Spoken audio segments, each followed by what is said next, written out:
say you don't believe in God, yet scientist Sir Roger Penrose calculated the likelihood of the universe having this precise of a design, and the calculation he came up with was 10 billion to the 123rd power, which is the number 10 billion with 123 zeros at the end, a number that humans cannot even comprehend.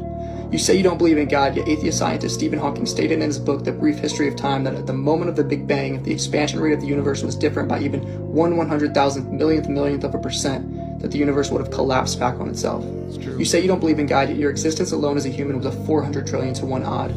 You say you don't believe in God, yet did you know if one person's DNA was unraveled and placed end to end, it would stretch to Pluto and back? You say it takes too much faith to believe in God, and then to that I'll ask you, have you ever seen non-intellectual produce intellectual? Have you ever seen non-life produce life? Have you ever seen a massive explosion or expansion produce design and order? Every explosion I've ever seen has led to mass destruction, not design and order. You say you can't trust biblical texts because they are ancient manuscripts that were written by men thousands of years ago, yet the Bible is the most preserved text in all of humanity, with over 25,000 manuscripts in the world.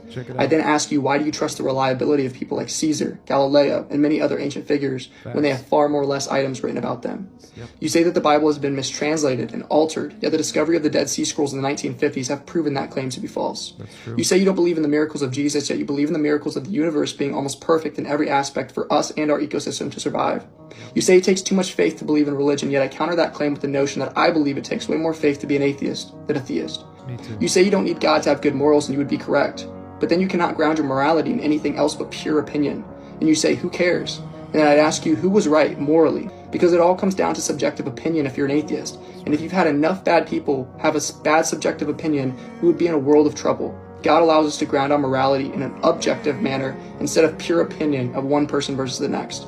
You say the Bible isn't reliable, yet see over 2,000 prophecies confirmed from the Old Testament to the New Testament.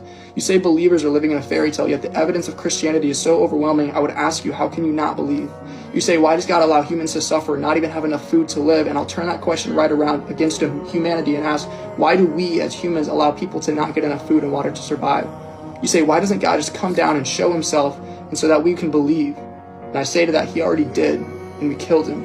And I know that if he came again, we would try to kill him again because the world hates the truth and loves their sin. Get right with God now.